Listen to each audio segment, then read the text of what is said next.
closer to the camera, but it didn't work. I was trying to be like, hi, hello. Is that what this is? This is today. Ooh. I can't get that close without moving stuff. Yeah, I was like smashing against my computer and knocking things over. Renie, let's not do that. Hi, yes. Do you like learning new things? Yeah. I learned a new thing last night. Oh, what did you learn? I learned how to catch an elephant. How? So you hide behind a bush and make a noise like a peanut. Huh? Wait, do you have a pencil in your hair? What? No, it's a little raven thingy. Oh, okay. Oh, that's so cute. I like that. Can you even see it? Yeah, when you bow. Oh, I see it. That's so cute. It's a birdie. Yeah. I like it. You didn't like my joke? I just didn't get it. What? Oh, cause elephants like peanuts? Yeah. Wait, this is what happened. Oh, I don't know anything. Okay, I get it. Because elephants like peanuts. I'm sorry. Okay. That's okay. That's a joke that is literally from 1958, so it's fine. Okay.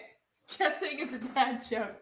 But I heard it on my well, at this point it's a grandpa joke, but I heard it on my show last night when we were watching this old show, and I was just like, I could not contain my laughter. In my opinion, it's one of the funniest jokes I've ever heard in my life. I couldn't breathe. I wrote it down. I've been telling it all day. I had to include you in the joy. Well, thank you for and by including extension, me. the chat. I'm sure chat appreciates it too. I'm glad it has brought you such joy. You're welcome, chat. Speaking of chat, hello, we are back. This is the ALI RENIE Show, where we talk about world building and related subjects every other Friday. Generally every other Friday. Nominally speaking, that's the plan. And we're back. We also switch between channels. So today we're on my channel. We've done a couple episodes on Ali's. Next time it'll be on Ali's channel, but there's a playlist in the description, so go follow that so you can watch all the show replays and you won't miss any new shows, and subscribe to us and all that jazz. Do some T-Rex hands to point where the link is. Yeah, that's right. I can do this because that's what we're supposed to do on the YouTubes, right? Hey, you guys want to see this jacket? I got this really awesome jacket. I didn't just get it. Okay, so I left all my shit in Taiwan when I moved to the States in 2019, right? Because I wasn't planning on being trapped here for 4 fucking years, but various governments forced that to happen. So I was here for 4 years, and I left all my shit in Taiwan. Literally, all I had with me was like my hard drive and my sketchbook and some like basic clothes. So like stuff is stuff. I don't really care about stuff, but I really miss some books, and a couple of cool things that I had, and this jacket is actually one of them. So it was really cool. This is it's like this. Hold on. I actually really like this. I forgot where I got it. Somewhere online, but it's really awesome. It's like this bomber jacket that's reversible, but it's all embroidered with like dragons, and there's tigers and stuff here, and the back is embroidered too. Hold on. Oh my god, I have so much hair. Oh, I have so much hair. Did you really have to? You had to say that, didn't you? Huh? What? Oh, I'm sorry. That. I wasn't thinking of that. I wasn't rubbing it. Do you want some? I can give you some. Of your hair? Yeah. I'll take it, right? Okay. You can Sweet. It'll grow back. No problem. So anyway, here's my jacket. Okay, that's all. That's all I wanted to show. Narami says Irene is Yakuza. Yeah. I mean, it's not really a Yakuza thing. I actually saw Yakuza once. Did you guys know that? Ooh. I mean, it wasn't like that dramatic, but so I was at this Matsuri, which is a shrine festival in Japan. And I was with my local friend in Tokyo. We were walking around the shrine. It was super cool. It was like this, like imagine all the shrine festivals you've seen in Japan and all the little booths and all the music and lanterns. It was just like that. It was super awesome. And then we were just walking this like sea of people, right? This was like, what was this? 2018. Oh, back in the good old days before the world went insane. And then like this crowd of people just parted. And we're like, what's going on? Actually got them on camera, but I should probably never post that video. And like this crowd of people just parted and this like line of men in striped suits walked through. And I'm like, oh, who are those? Are they politicians? And our friend's like, that's the Yakuza. And everybody identifies them because they got these like flashy by Japanese standard suits. And like, it's like everybody kind of knew. They got a demeanor to them. Like they definitely did have a demeanor. It was weird, like you could tell. But like they weren't bothering no one. They were just, walking through. And then just being gangsters. Just being gangsters. Like you do. So, yeah. Like you do. So there you go. That's my very unexciting story about seeing Yakuza in Japan once. It was fun. I miss Japan. I want to go back. Did I have missing fingers? Is in the chat. No. Yo, what's up? I should say hi to chat. That's a good idea. I should say hi to chat. Hello, Mark DeMuth. Hey, Renie, I saw your pinup in Chew 33 and made me happy. Oh my gosh. Good old days. Yeah, Chew. I was a huge fan of Chew back in the day. I mean, I still like the series. I thought it was a great idea. I thought it was really cool. And I did a pinup in it. So thank you for shouting that out. That was so long ago. Hello, Dean. What's up, Maromi? I mean, it's Yakuza. I am not. I am the furthest thing from that.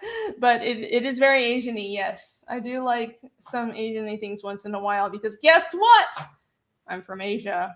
Did you know that? Shocking. I know. Tokumai, hi! Tokumai asks you, Ali, are you a fan of Burns and Allen? I feel like you'd enjoy some of the humor that Grace C. Allen pulls. I don't know what that is, but I'll look into it. Cool. Michael Dicha says those old jokes originated in prison. Okay. I mean, it was Johnny Carson, so it could. I have no idea. Thank you for posting my website. Yes. Irene's Fiendish website by herself, fiendishcomic.com. Yes, everybody go there. And also, I still actually have a live campaign going. Fiendish 2.5 is still live. Everybody go check that out. You can go to fundmycomic.com to back it, or you can just go to the website, fiendishcomic.com, the comic website right there. It's on both. Check it out. Granda is here. Hello. Hi, Granda. Hi. Really looking forward to this topic. Struggling right now on how much pre-world building should I do before starting an actual story on my next project. Wonderful lead-in. I guess let's just jump into the subject, shall we? Today's subject is on how much world building is too much world building. Yes. And I guess we can also kind of cover, I think Granda brought up a great point of when I think some people have world building paralysis, and I feel like I've reached that point before, and I've gotten so much into the world building that I kind of had to stop myself and just pull back and like push through the weeds and find like a character driven plot and just follow that and brush everything aside. Like that happens sometimes. I think we'll cover all that in today's presentation. Wait, let me change the background. I want to change the background. I always forget to do this. Oh, yay, that's better. Okay. There you go. All right. Balancing world building. So, how to recognize and adjust. I guess I'm reading it. Do you want me to read it? Sure. I'll do a terrible job, but that's okay. Thank you for making the presentation now. You're welcome. I didn't make it all cutesy, sugary like last time because your reaction was so bad that I'm sorry. No, Did I hurt your feelings? No. Okay. But I want you to enjoy the things that I do for you. I appreciate that. I appreciate that. I was half joking. I like cute stuff. This is still cute, but it's like it's not cute in the same way. It's not cute in the same way. Yeah, there's like a very specific. It's almost like cottage core. Yeah, I kind of like cottage core. I know you do. I knew it.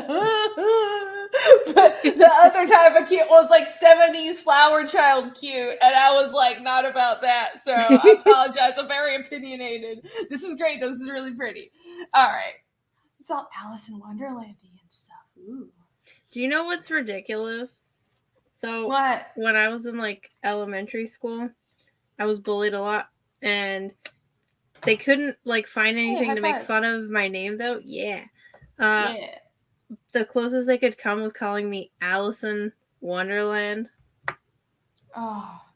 I was like, ooh. Well, the kids in high school just made shit up. They didn't even need make a spin off of your name. So, yeah, the good old days. Did you like take it and you love Alice in Wonderland now? Because it's like, yeah, this is cool shit. Fuck you all. No, I was just like, that's dumb. That is pretty dumb. Like, you guys can do better. Though. I was like, you guys can do better. And then they did do better. And I was like, oh. Oh. God. Kids are the worst. Right? Fucking I don't know why the stereotype in American media is like, ooh, high schoolers are so mean girls and shit. Fucking middle schoolers and elementary school kids are the worst little animals I've ever seen. By the time you hit high school, everybody's like so in their little clique that nobody's really too worried. Like there's gossip, but like when I was in high school anyway, it was just, you know, oh, gossip, oh, like, you know, I don't like that person, but like everyone was just so focused on just doing what they were doing that it wasn't really a big deal.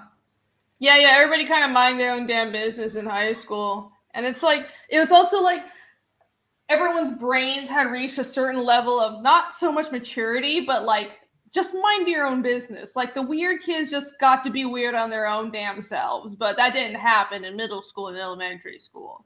And I was the weird kid. It was unpleasant. Oh, Lord Nemesis got beat up by the black kids at his all-black school. That's sad. No! Oh, that sucks. Yeah. I got my ass. I got my ass beat like all the time. Like even boys would kick me. Like I would just curl up in the corner that was like next to this back door area and this like brick wall. And I just curl up and like boys would literally kick me. That is so fucked up. And like when they did dodgeball in PE, it was basically just an excuse for the PE teacher to like leave. And then it wasn't dodgeball anymore. It was target. And I was target. Yep, it was just about beating on each other at that point. I think luckily most of the bullying was very social. There wasn't a lot of like, even among the boys, the bullying among the boys, there wasn't a lot of beating each other up. But what I did have was, especially the girls would gossip and say all kinds of shit about me. And like, and make girls are the worst. They are I think that is, I would rather just have a fist fight than deal with that. Seriously. Absolutely. Bring me a fist fight. It's so much easier. Oh my God. It is because you can't fight gossip and people just making up names and making up shit about you. It was so annoying, but I would have people the most annoying, but then like second, a tier down from that was there were a couple boys in my class who would just take my shit from the table and just throw it. Just like scatter my shit, like swipe my table, throw my pencil box. I had like my notebook and sketchbook thrown across the floor. That was like one of the only times I cried from bullying because it was my sketchbook. I'm an artist. It made me really sad. You know, a bunch of dudes in the chat are probably going to be like, oh, that meant they liked you. I think that's complete and utter bullshit. It is bullshit. Yeah, I will never tell a little girl that. Like, if he's mean to you, it means he likes you. I feel like that's setting them up for like horrible things. That's a fucked up thing to say. Don't teach kids that. Don't teach anyone that. If he's mean to you, no. If he's mean to you, then he's a fucking prick. That's little girls being taught that are why women fall for the bad guys that don't have their shit together and like have mommy issues and never have a job. Like, don't fucking teach little girls that. Girl lawyers are worse when men are starting to act like sissies now. That's true as well. That's true. Oh, dude, John liked my joke. Nice. There you go. Yay. Oh, good. No dude here saying that. Good. All right. So someone said that the stream is depressing. So let's make it even more depressing by telling you guys how you're writing wrong. Yeah, let's go. Woo! Balancing world building. Dun dun dun. Oh, it's animated and everything. Of course it is. The power of world building. The power. You're such a nerd. I don't know. Why are we here? So I've got Mr. Toad down here saying that good world building has the power to captivate readers with immersive settings. As in immersion. Don't break it. Immersion. That's true. That's right. Don't break it. Immersion first. The perils of too much world building. You can have excessive exposition. Everyone knows what that's like because that's in every fucking movie now. Do you want some exposition? Yeah, no, I don't. Because they can't tell. They have to. Well, they can't show. They have to tell. So it's just wow. Goes on for 5 minutes about why this MacGuffin is important instead of just having it naturally be proven through the character's actions. Very stupid. Slowing down the narrative's pace is another peril of too much world building because you can sit there and be in the Descendants books that I don't know if anyone has kids, they're gonna know what the Descendants are. Disney's Descendants. They will freaking go on and talk for 3 pages about the outfit that a character is wearing. They'll be like, oh, and they're wearing jeans that had a patch on the butt that was a heart with a crown on it, and their jacket was this, and it's like, why are you telling me this? Exact voice. Yeah, that's when I read it. That's what I read. Because they're so bad. They're really bad. And then they're like, and then the son of Captain Hook and the son of Gaston kissed. And you're just like, wait, what? That wasn't in the movie. Anyway. All right. Anyway, you can too much world building also can divert focus from your characters and your plot, and you don't want that because you want people focused on your characters so that they can feel your characters. Down Goes Solo says, have you ever trusted Znyorn with your world? What? I don't know. Can you please? I'm not my brain isn't, I'm not galaxy brain enough to understand that. I'm sorry. I think it's a question. Well, no, it is. No, he's writing in code, but I don't understand it. Is Ali writing fan fiction again? I thought you really were trying to have us like decipher something. I'm sorry. I'm sorry. The only fan fiction I've written was in like 8th or 9th grade when I wrote a Buffy the Vampire Slayer fanfic. Okay. Anyway, it can also be have a disconnected, inaccessible feeling to readers, which you don't want.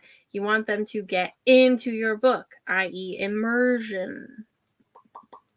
Immersion, exactly. Don't break immersion. I think a lot of this can be summed up to just that. Also, someone asked if this was a metal straw. Yes, it is. My squishy one is being cleaned. I saw a squishy silicone straw when I was in Taiwan. I was like, oh, I should buy it for Ali. But then I was like, you probably have like 5. But I have 1. Apparently you don't. I just have 1. But thank you for thinking of me. right. Yay. I always think of my friends. It's kind of a problem. Every time I go somewhere, I'm like buying shit for other people, and like it's a problem. I need to just not do that so much. But I like it. I don't think you did that in Tampa. No, when I'm like actually on vacation. Oh, okay. Not on a working vacation. I did get you something though, so. Aw, thank you. You'll be surprised. Okay, let's go. Continue. Julie is saying, looks like Toad from Frog and Toad. It's actually not. It's from Wind in the Willows. It's Toad from Wind in the Willows. And John asked if Buffy and Willow made out. No. Instead, I talk Spike into marrying me. You're welcome. Caught up. Next. Your turn. My turn. Douglasilla, don't apologize. Don't apologize. I should apologize. I was a little rude. I didn't mean to be. All right. Signs of excessive world building. Info dumping. Presenting too much information at once makes readers feel overwhelmed and disengaged. Or slow pacing is also a sign of excessive world building. Slow pacing can slow the story's progression with excessive details, causing readers to lose interest. Or you can present irrelevance, including information that doesn't impact the plot or character development, dilutes the story's impact, and that is a sign of excessive world building. Dun, dun, dun. Dun, dun, dun. Info dumping, big problem. You really don't want that. And there's a really fine line with info dumping, especially if you're writing something that's like fantasy and you want to do a background where it's like once upon a time, blah, blah, blah. Those, if written poorly, even though they're supposed to be quite simple, like Wildman for example. Got my copy of Wildman, my book. It can almost feel like too much info dumping just because it's once upon a time there was a blah and who did blah blah blah. Like, but the thing is, sometimes when you're doing like that, you have to use a lot of like flowery language to make it flow better. So it's not an info dump. So right. Go for like how you say irrelevance. That's something says, unhealthy weight loss is bad. Thanks, Dafu. What? Unhealthy? I don't know. I think 99% of people in America need to lose weight over gaining weight. So yeah. Slow pacing. You do not want to slow down the story's progression because the reader might put your book down if they get bored, if they fall asleep, if a reader. I've had this happen where I'll find myself, I've read a page, but I wasn't paying attention at all.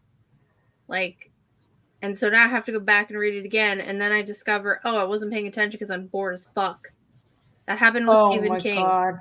Like, Stephen King is the worst author ever. Oh, I'm sorry. That was okay. The reason, so everybody knows I love Tolkien, right? But the reason the Silmarillion is so painful in the first part is because it's like there is no, you don't understand the real relevance. It's like, yeah, this is how the world came to be, but you don't really understand how it ties into everything until the characters are brought in, and it's because it's written, it's not presented as a story though. So it's a kind of different. It's almost presented as the Silmarillion is different. It's not like a narrative novel in this traditional sense, but you get my point. But yeah. I think a more compelling way. I always tell people it's like a Bible. It really is. That's what it is. The Silmarillion is the Bible of Tolkien's world. Yeah. But it's like, and if you understand the context, like me, now that I know why all this stuff is relevant, if I go back and read it again, it's not as boring. But when you first read it, it's like, why am I? It was this fucking struggle. But if you were to novelize it, what you would do is you would tell the story of like Baron and Luthien and all the elves and all this stuff, and drip the information of what happened at the beginning of the world as their story progresses, and drip it in the dialogue and let that seep through naturally. But you don't lose interest, because what the readers latch onto are the characters and the character's journey. That's what, no matter how cool your world building is and what cool ideas and cool technology, and even for comics, doesn't matter how cool your art is. Yeah, really good art can carry some comics, but that's very rare, and especially long term. So what people will latch onto are the characters, and you have to remember that should always be the driving force. And if you diverge too much from that, people get bored. It's very simple. It's hard. It's simple, but it's hard, honestly. Simple, but not hard. Is that what you just said? Okay. Say irrelevance. Apparently, they like how you say it. Irrelevance? Do I pronounce that funny again? I don't know. Somebody just said that they like how you say it. You kind of say irrelevance instead of irrelevance. Irrelevant. I say things funny sometimes. Okay, Vaughn, I'm not ignoring since you whined about it. Here's Vaughn's world building comment. Signs of excessive world building. Building a language, being named Iris Rakowski, making a life from every week of world building. It's not every week, it's every other week. It's every other week, son. That's right. Bam. Can't even remember when our show is, Vaughn. Wow. Pacing. Oh my. We pace this show. It's about suspense. People look forward to it more. It's actually, that's not the reason. The reason is we're a bit too busy. Yeah. You don't want to include information that has nothing to do with the plot or any character development, because it makes it boring and not as impactful as much as you might want to. That's right. Agreed. Hi, Crystal. And Jimmy is in the chat. Hi, Jenny. Hi, everybody. Snuggie. Some people. Yeah, including information that impact the plot. Oh my god. I think... So, everyone here has heard of my gripes with George R. R. Martin already, because I bitch about them every week at this point. But I think the problem with him is it's not even too much world building. It's like the world building takes the form of these side characters, and I don't understand why they matter to the plot that we were originally presented with, if that makes sense. It's all these side characters that are in fuck all nowhere, and I don't understand why we're following them. It's like this whole ass side story. Winds and Winter is never coming. The end. That is my thesis. That is my TED Talk. You're welcome. Your TED Talk. Continue. Continue. I'm so frustrated. Yes. Okay. Why are we kicking Vaughn when he's not here? Who knows? Strategies to fix excessive world building. I think he is, though. Prioritize relevance. So, you focus on world building crucial elements by trimming irrelevant details. So, I'm sorry, my brain just turned off. Sorry, I was gesturing wildly at Snuggie Jr. saying that Tolkien is better than Martin, and I was agreeing. My brain just turned off. It's okay. I shouldn't have been that. I was being distracting. You were talking about relevance. Focus on. Okay, I will read this to make up for me being a bad co-host. Focus on world building crucial elements by trimming irrelevant details. Trim the fat. We don't need irrelevant shit. You need to stay focused, because one of the most useful things, actually, in one of my older sketchbooks, I had to. Okay, so this is legit something I struggled with, and not just like too much world building for a story, but just like. I naturally love world building. Like, I remember being 10 years old and I was coming up with fantasy islands, and I was drawing maps of fantasy islands and maps of the cities on the fantasy islands and maps of and drawings of how the boats and the buildings looked in this fantasy island. Like I just world building is like my thing, but there was no story to it. So like when I was in school and finally something just clicked, it was like a writing teacher told me story is king. Like you have to, the story comes first before, like, I don't know why, but that line stuck with me. It's really stupid. It's so obvious, but it made sense because if it's not relevant to the story, why is it there? You can put this in your world building Bible. You can put this in your art book. It's cool that you come up with all this excessive shit, but if it's not relevant to the story, why is it there? You're telling a story. Yep. So if that helps anyone else, there you go. I'm putting it out there. It helped me.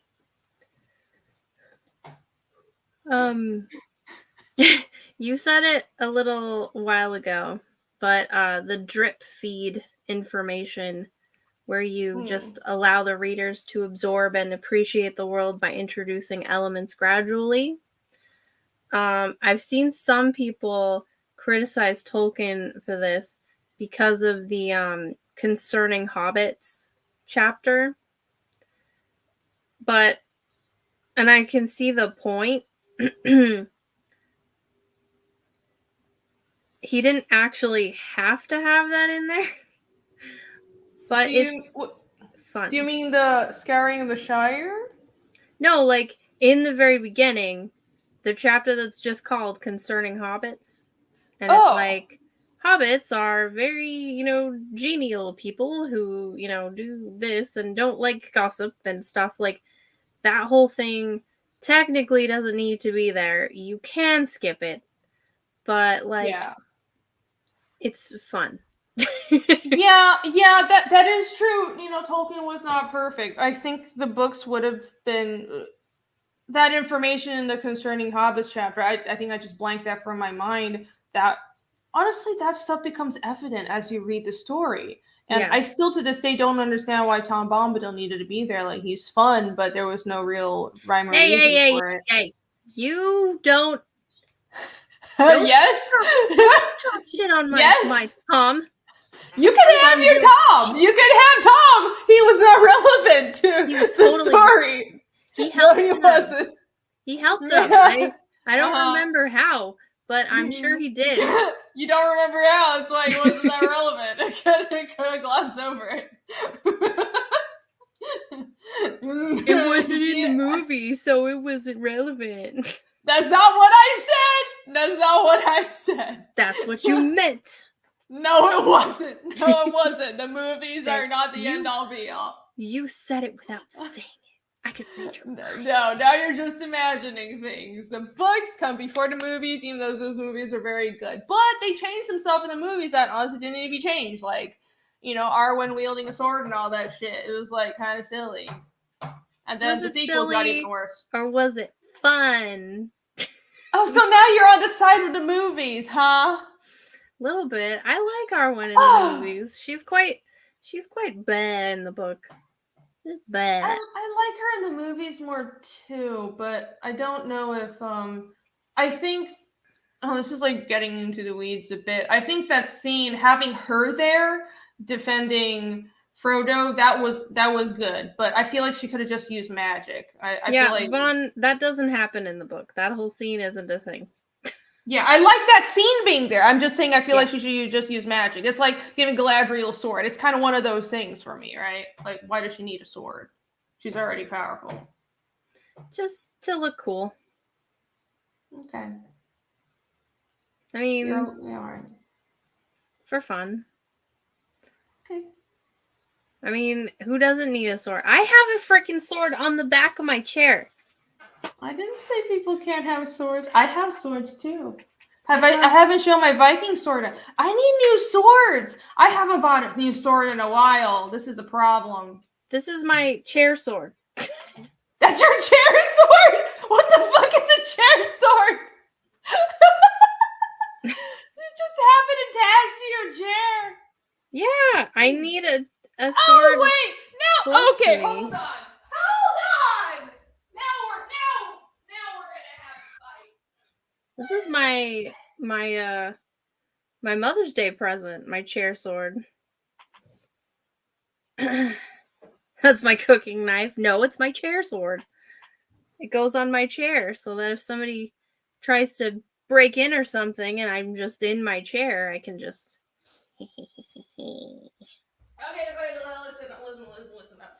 I have another sword.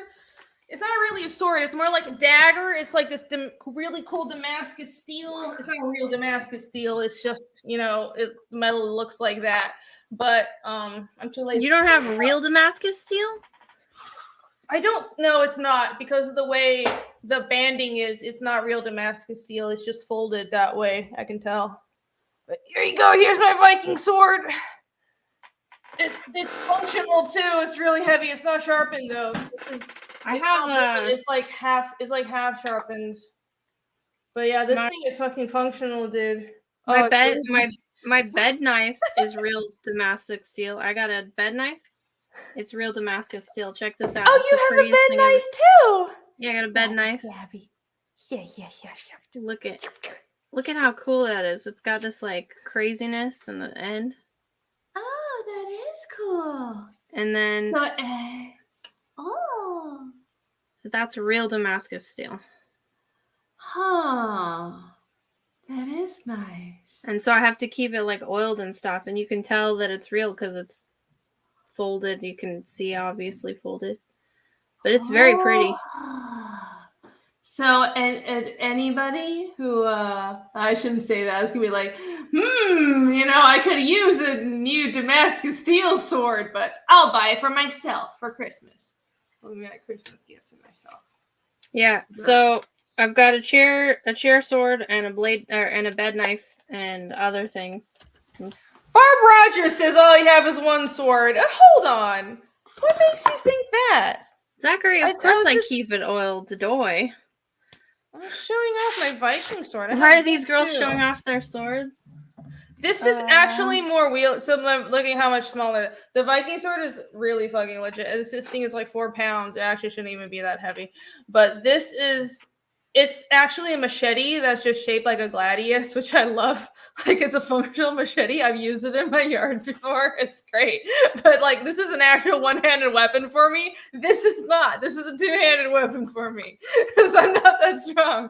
This is actually wieldly for me. Oh, and they're asking about crossbow skills. Yo, check this out. I'll be right back. Do you have a crossbow?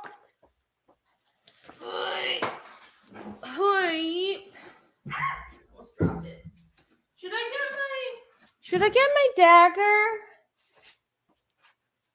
I'll get my dagger.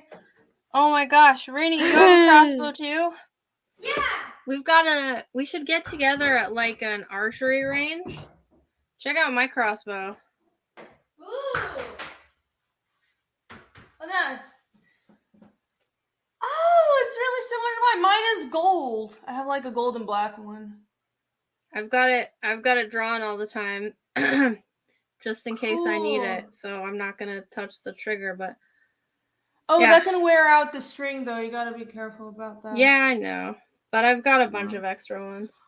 Mine is it's so hard to draw. It's like I have to just bend over it, but I have like a gold and black one. Let me get it. I've got a regular I have a compound bow, but it's like tied up. Pew pew. Pew pew. Like, well, not tied up. Like, it comes apart. My compound bow like comes apart, and you have to like put it back together. I do not have a compound bow. That is really cool. But yeah, I would love to get. Spider-Man is afraid to ask why we have so many weapons. Yo. Next time, why not is the question. I mean, this isn't even all the weapons, but there are some things you can't show on stream. Because this is America, friend. That's right.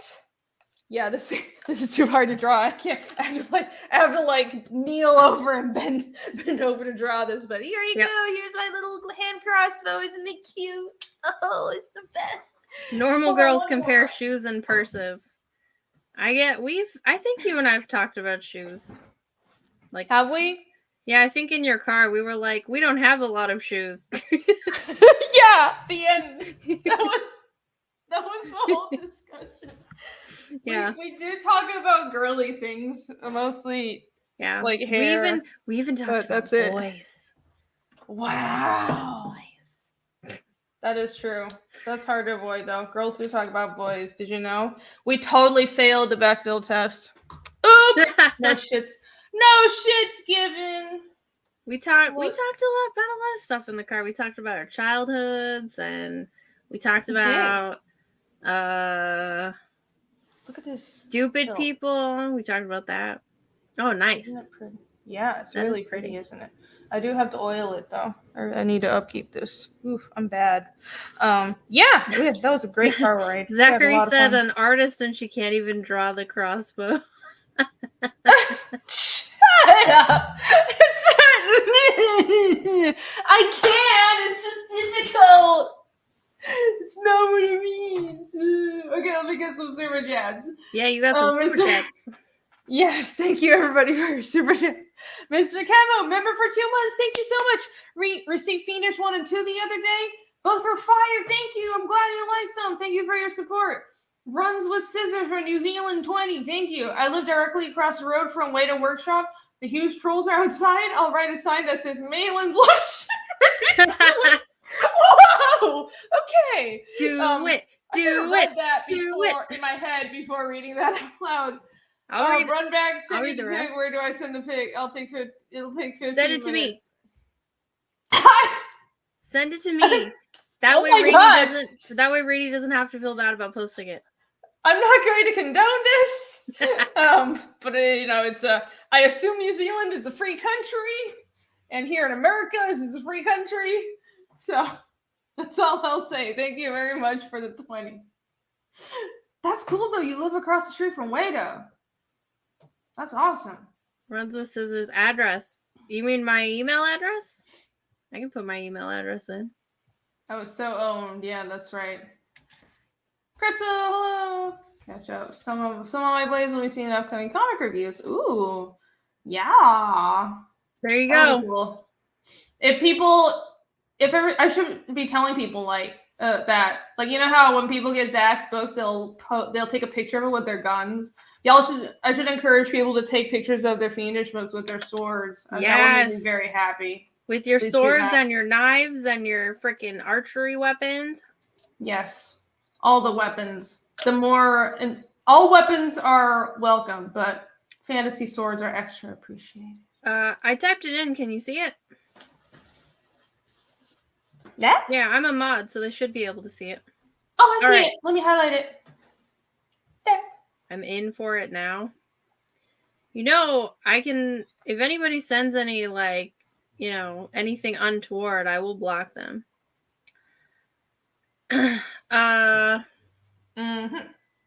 That's not my personal email, though, so. Let's see. Don't send Ali weird shit. She will not deal with that. I mean, yes! Thank you, Vaughn. If you send me anything specific, I'll post it. So think about what you're going to send me. Show, don't tell, by the way. Engage readers through their emotions by describing the world through character experiences and actions. That's the best way to grab your reader, is by getting them, at the risk of sounding, Twilighty, is by getting them through the character's emotions. You don't necessarily have to make it so they sympathize with the character or empathize or whatever. You do have to, you should make sure that you have a character that your reader can latch onto in that way. Because that's the easiest way to show, not tell. So an easy example is you say, oh, Jennifer cried. And it's okay, but that's boring, So it's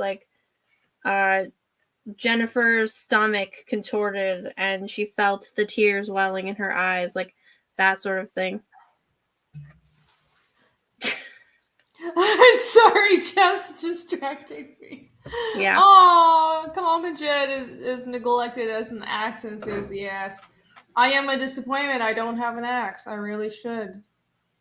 I really want, of course, I want replicas of the weapons from my book, but I don't have any yet, unfortunately.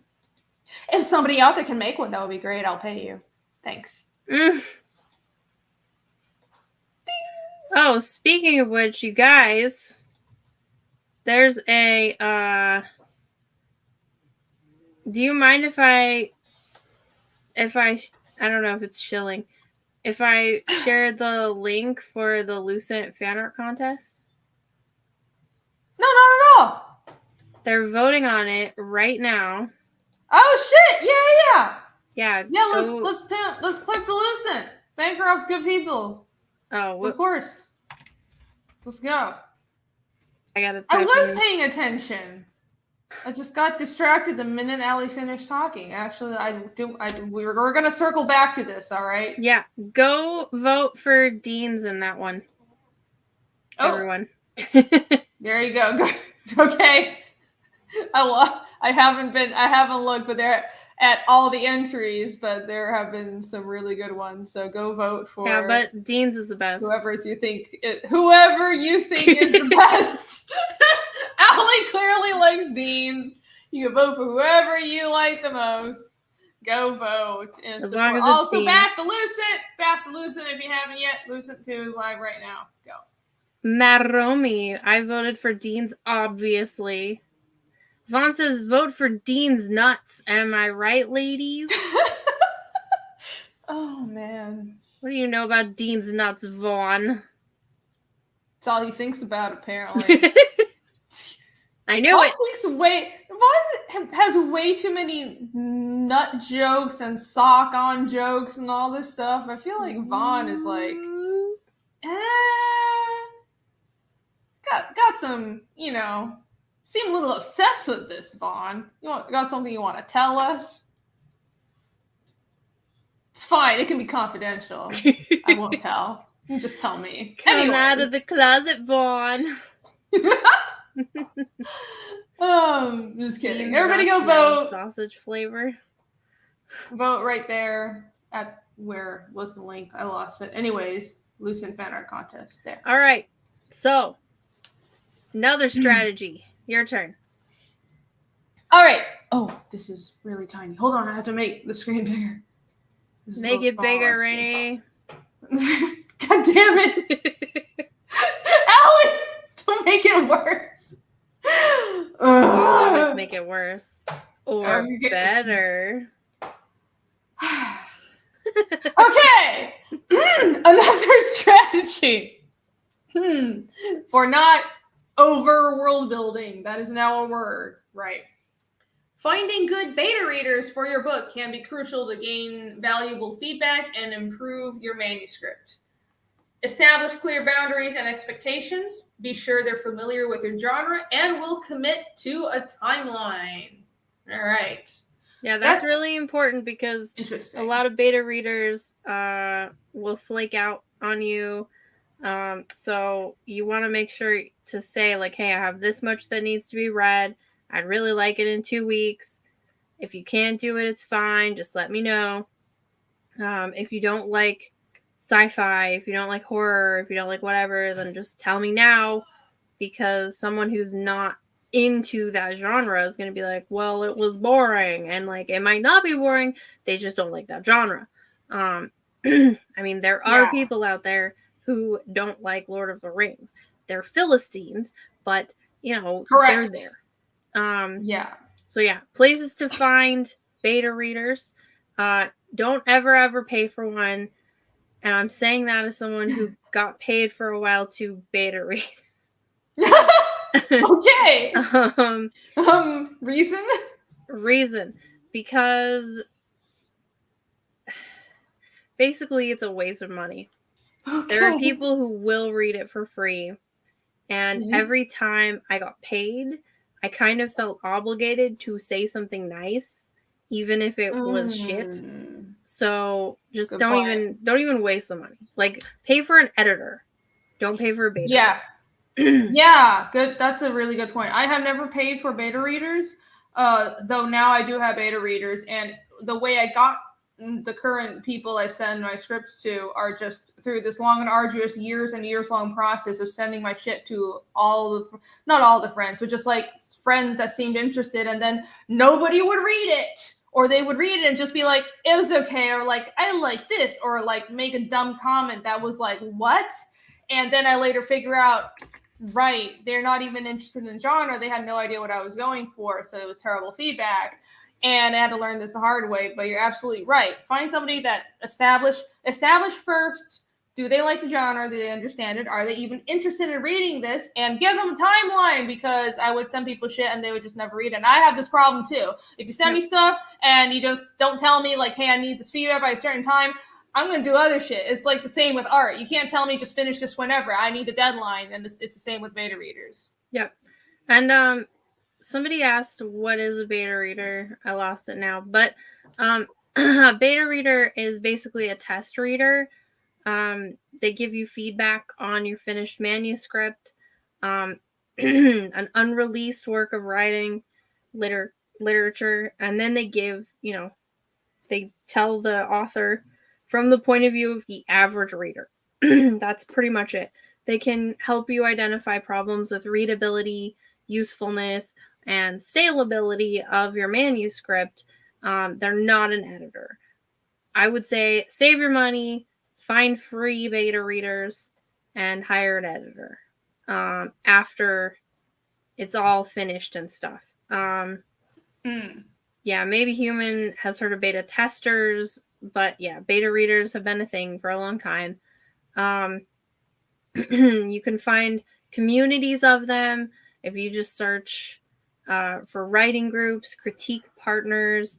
Renie started a writing group that now we're all in. That I need to post more in, but yes. I'm actually in a couple. Yeah, there's writing workshops that you can take, locally. It's like through your library, classes online. If like you're taking a live class, you can talk to fellow students. There's book review bloggers. You can just search for that on Twitter or just the normal internet.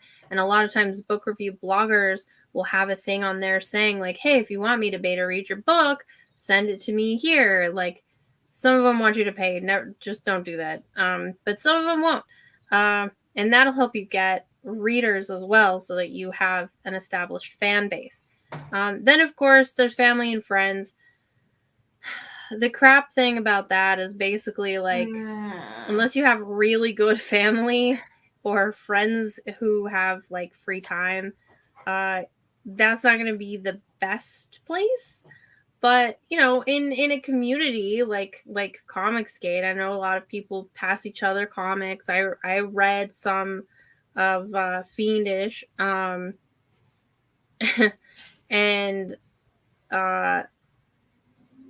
what was I gonna say? Oh no! Also, sorry! like, it used to be that like writers would use their spouse. They'd be like, hey, honey, can you read my thing? And yeah, they would do that. So it's got to be somebody close. I know I've seen a lot of people who say like, oh, my family does not give a shit about what I do. Like, they don't care about my writing. They don't care about my art. Not yet. She doesn't let me read it all, Richard. Yeah, then and that's quite common. I don't know why. Like, but for some reason they're like, I'm really glad that you do it, but I don't want to read it. Or they're like, why are you doing that? Why don't you do something real? Like, that sort of thing. Yeah, family is complicated because even if they're interested, sometimes they just don't understand what you're going for. You can have family that they're just in a complete different sphere and they don't even read novels, they don't read fiction, and they just don't understand where you're coming from, even if they genuinely want to be supportive and help you. Yeah. So I think the best path I found, because I also, speaking of just like finding groups, writing groups online, I think that's a great place to start out. That's good advice. But I had issues with that because I couldn't find people that really understood what I was going for. Because honestly, there are fantasy comics out there, but just to be speaking completely plainly, it's like every fantasy comic group, or people that seem interested in fantasy comics that I would find when I was trying to reach out early on in Fiendish, it was just chock full of people that were completely not like me. It was full of Marxists, basically. It was like people that were, it was like Twilight shit, and like people that were like head in the clouds, like, oh my god, love story shit. And I'm like, I'm trying to write something that is like, this is something that is serious, I'm trying to do something more, and this is deep world building. I'm building something that really I wanted to have impact. I don't know and that's if that makes why, sense, and it was so hard. So also I had trust issues, but go on. Well, yeah, that's part of why you have to kind of work with the, like, whatever group or whatever you get into, you have to kind of put in the work and be like, can I trust this person? Because you don't want them to steal your stuff. But also you want to make sure like that they understand what you're trying to do, and if they have morals or viewpoints that aren't going to click with you, it's going to be just a pain to work with them. Like I had one beta reader who read Rotting Crown, and their feedback was okay. So the exact line from Rotting Crown was the male wizard, and he's saying like, she was a fine leader despite being a woman.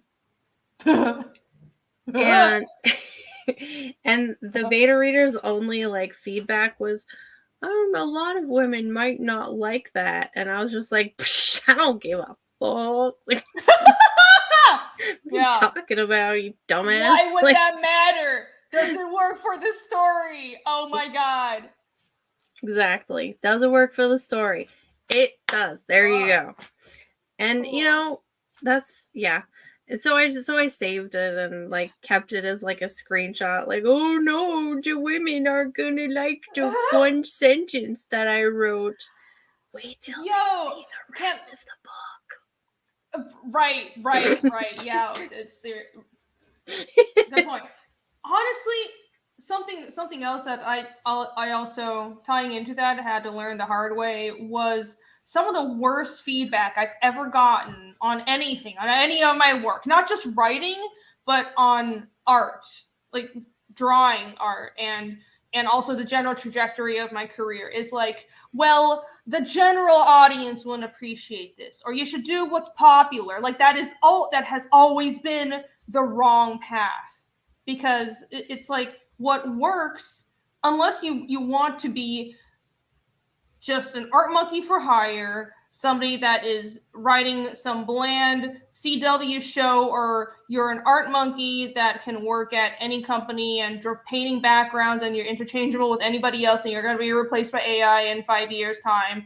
Unless that's what you want to be, the way to go is to find the kind of story you want to tell that is genuine to you, and do what's best for that, and not give a single flying fuck who might be offended by that. That's the way to go.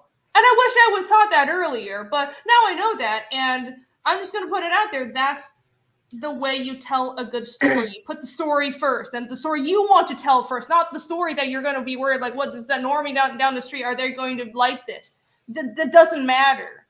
If you tell a good story, the audience will come. Yeah, they will. Okay.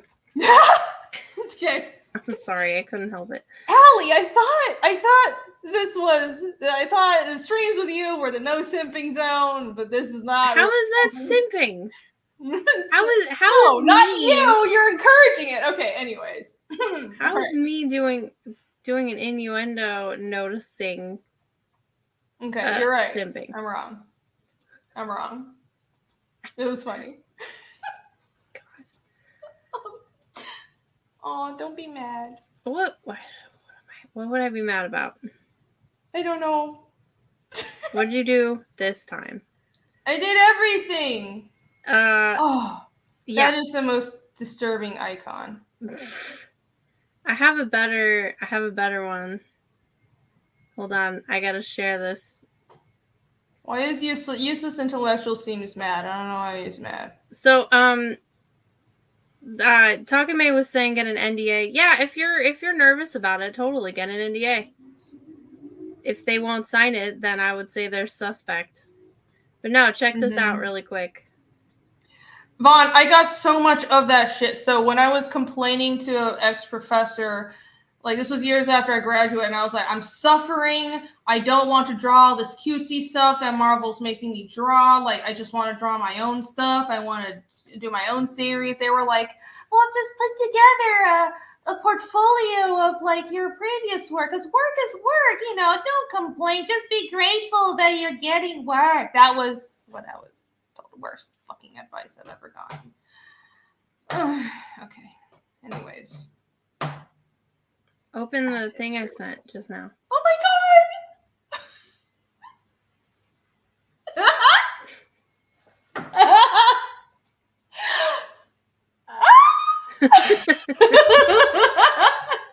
Why is it so fat? Because it's American. Oh, my friend who loves frogs will love this so much. Isn't it cute? Wait, you should post this in the writing chat. Okay. Is he in it? She? Yeah. He? Yeah. Whomever? Nice. He loves frogs. Yeah, I thought this was super cute. I was like, yeah, Froggle. It's adorable. Oh. Thank you for that. You're welcome. No, I've washed the taste of the live, laugh, love out of your mouth. Thank you. I needed that. Anytime. I was about to barf all over my desk. It was horrible. Anyway, so places you can other places are if you watch YouTube, there's a thing called booktubers. They're people who review books. There's all sorts of them. You can type in your genre, booktuber, like it's pretty crazy. And then just look and see at their websites, or if they have a rules or whatever where they say like, oh, I'll be reading books or whatever. You can use hashtags, like obviously hashtag beta reader. Writing is a good one. If you're looking on Facebook or Twitter, you're going to want to get an NDA from whomever and be really careful. But Goodreads has some really good groups. LinkedIn does as well. Wattpad, a lot of Wattpad is for fan fiction, but you can find stuff on there too. There's also specific Reddit things. I'm sure there are Discords, but I don't know much about Discord. But then there's sites where it's just people who are like, that's what they do. Like that's their hobby or whatever. And these are all those. NaNoWriMo, it is National November Writing Month. They have a really cool system. You can look into that as well. Critters is just for horror, I believe. Oh, I didn't know about that. Cool. Yeah, I'm on there. So yeah, those are all places where if you do want beta readers and you want to find ones that are strangers or you don't know anybody, then there's places. But I can't tell you how many times on specifically Facebook in writers groups I ran into insane, stupid SJW Marxists who had really awful opinions and didn't know what they were talking about and tried to get people to hire sensitivity readers. Honestly, don't do that. Yeah. I mean, honestly, that's the entire reason that, I mean, I probably shouldn't have let that push me away, but that's why I don't do this stuff anymore, even though I should. But luckily enough, what worked for me was starting out was finding groups and all this stuff, but gradually through just people I knew, working in art and entertainment that I knew they were interested in writing. I kind of narrowed down a group of friends that I knew were serious about writing and that I could trust, which is the writing chat that I had that I started. And also I found other people in through Comicsgate that are interested in writing, and that's like the creative block. And of course, this show with Ali. And these are the people that I know aren't going to do some weird sensitivity shit and also are also serious writers that I can vibe with. And you kind of have to find your people. So it's really hard. There is no just pool of beta readers that works for everybody. Is what I'm saying. Maromi, put a chick in it, make her gay and lame. That was a funny movie. Wait, what? That was a funny movie? Isn't it like everybody? The new the South Park Enter the Panderverse thing. Oh yeah, that's right. Runs with Scissors, I guess, is sending you the email of the picture. No, I don't have anything yet. Where is it? All right. Here's some examples of bad world building. Obviously, there will be some disagreements, but that's fine. I don't care. The Wheel of Time series by Robert Jordan. I know it is apparently popular. I hadn't heard of it until the TV show, and I think I watched like 3 episodes, and I thought it was boring and confusing and poorly done. But the book itself just has like, there's a ton of cultures. Everyone has a million different magic systems. There's all these intricate politics, a bunch of like, girl power bullshit. And it can be overwhelming, I think. Takuma hates Wheel of Time. Yeah, I agree. Never read it. Should I? You don't recommend it? Recommend what? Read it? Wheel of Time. No, I don't recommend it. Why is it so damn famous then? Because, honestly, because the common people are Philistines and they don't know what they're reading. Like, you pay okay, so basically they bought their way onto the New York bestsellers list, and people are like, oh, that means it's good, it's on there. But they don't realize that you just pay to get on there. Like, literally. Really? It's not even, yes. Even lauded writers, like, yeah, they have their agents pay to get them on the list. Well, why the fuck am I not doing this shit? I want to be famous too. It's quite expensive. Well, the reason why agents do it is because they have all the contacts, like the mainstream publishing industry is a bunch of like nepotism bullshit, quite honestly. Like, people like Christopher Rice, Anne Rice's son, he should never have been published. He's a shitty writer, but he easily got an agent because of who his mom was. That's a man. I hate that kind of shit. You would think everyone knows Hollywood is kind of dirty and nepotistic and just all filled with all kinds of like disgusting weird shit, right? And you would think that, well, that's just Hollywood, but honestly, it's all entertainment. It's even obviously it's in comics and it's in books. It's just varying levels of fuckery, basically, and It sucks because you would think at some point people would care about merit first, but apparently not. I hate it. Apparently, Kalmajed is saying that Wheel of Time hit big back in the day because it tapped into the female market by including a bunch of emo shit and love triangles. Chicks weren't really into fantasy back then as much as now. And I mean, then maybe it shouldn't have ever been published. Honestly. At least, like, women shouldn't read. But then also there's Dune, and I know a lot of people like Dune, but it is quite detailed politically. There's a lot of Dune, desert planet, like Arrakis. Here's all the shit about sand. Like, it's very boring. I couldn't even get into it. The religious systems, I know you do, are very intricate, and it can detract from the storytelling to have you freaking sitting there for 20 goddamn pages talking about these are what the bald ladies do. Like, it's so dumb. Ali says, "Shut up, get back in the kitchen, woman, for real." Or at least do a good job at what you're not doing in the kitchen. Fucking lame ass bitches. Eric Winberg for $2 is saying, "Ali out of Fs. I've never had any." I don't think she has had any. Dune, more like Dune your mom, am I right? Thank you for the super chat. I like Dune. Well, I've read the first book and part of whichever the fuck one that was Leto when he was younger and still growing up in Caladan. But I like the first book that I read, and it was weird because it did drone on and on about the world building, but it didn't bore me like Silmarillion. I don't know what it was, but maybe other people are different. That's totally fine. You're allowed to be wrong. Yeah, you're allowed to be wrong.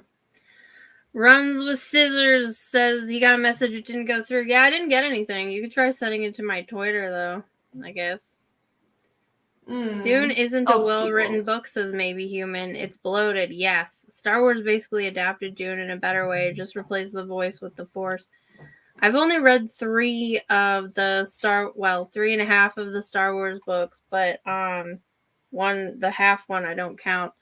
But the ones I read were pretty good. They're the Thrawn trilogy. I really like those. But what I didn't like was fucking pregnant Princess Leia swinging through the trees like a goddamn monkey and being in the middle of battle and stuff. Like, I was like, there is no, like, pregnant woman who's doing that. I don't care how much force that you're doing. Like, stop it. Oh, it's so empowering, though. You like the I hate sand? You thought that was better writing than Dune? Yes. Y'all? I actually do. Yeah. Damn. You know, I wonder. So you know how sometimes you watch older movies and you read older books, and it's like, I wonder how much of that slow ass pacing is just our attention spans have gone much shorter, and how much of it is just that shit. Because like, I can't fucking watch old movies because that shit is boring because they take fucking forever. So, about the I hate sand thing, I don't remember where it is, but I wrote, somebody challenged me once to write a justification for him saying that. And I wrote a very short, like, little paragraph about a young slave boy who's told by his master that he has to fill up a sev with sand. And obviously, since it's a sev, he can't. And he's like very small. He's like 4, and the master keeps saying, "Fill it up with sand." And every time he can't, he gets beaten.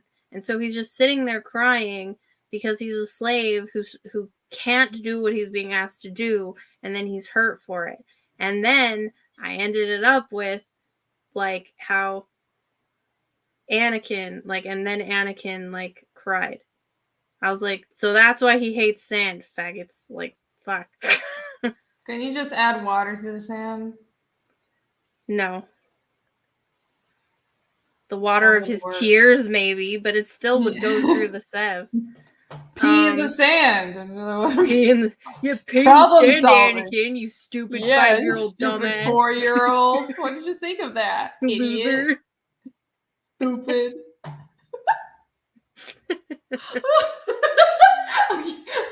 was Stinky Faces for I know I was keeping his comment up for the comment. I'm sorry. Okay. Chris, yes, the 1984 Dune movie is way better than the new one. The new one sucks butt. It's super boring. The music is terrible. I liked it. Oh wow, all that for the worst line in Star Wars history. You're goddamn right. I can justify anything. I can make anything good. Anyway. I do have to watch the old Dune movie, though. All right, let's move on. Then there's Anathem by Neil Stephenson. And it is another one where it's super complex.